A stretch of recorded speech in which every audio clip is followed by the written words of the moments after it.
There. Hey.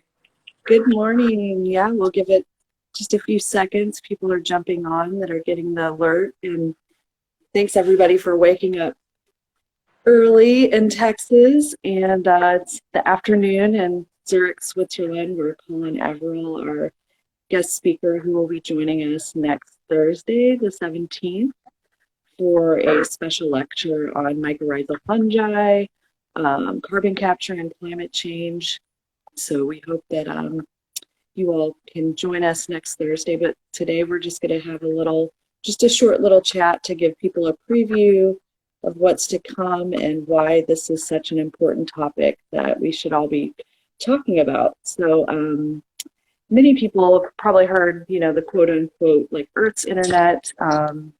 We hear about it a lot recently with popular documentaries and it's this sort of communication network that connects plants to fungi, but we don't quite understand the impact of it on a larger scale. And so Colin is working with a group of scientists all over the globe on this research project. So he's going to share a little bit about it, but can you give people just a little preview of what this is and why it's so important? Yeah, absolutely. So yeah, I study mycorrhizal fungi. Sometimes we call them the forest fungal microbiome.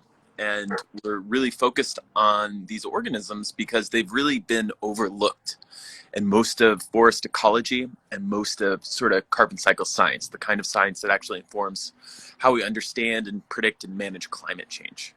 Uh, And so my research program focuses on this. How do the microscopic fungi living on the roots of trees that also are the ones that make mushrooms ultimately control how fast trees grow, how much carbon they can remove and store in their tree stems, and how much carbon they can store in soils?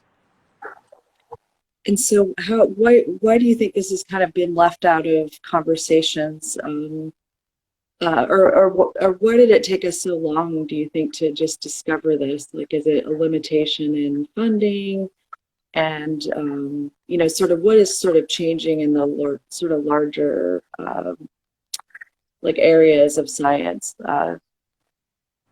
Yeah, yeah. A lot of this started, in climate science communities, and I got really interested in the beginning of my career in, carbon cycle, terrestrial carbon cycle, climate science. One of the biggest uncertainties in predicting climate change is the ability of land and specifically forests to capture carbon. How much can they capture? How will they respond to the changing climate, changing CO2 concentrations in the air, things like this? And when they do that, they model, the inputs from trees and the outputs from decomposition in soil. And they're just modeled completely separately. And there's separate people who study the trees, and those people are different from the people who study decomposition in soils. And what was obvious to me was, I'm like, there are these organisms that sit literally at the interface of what a tree is and what a decomposer is in the soil, and those are the mycorrhizal fungi. And they were just left out of that equation, I think just because people had compartmentalized their thinking so much. And then, Mhm.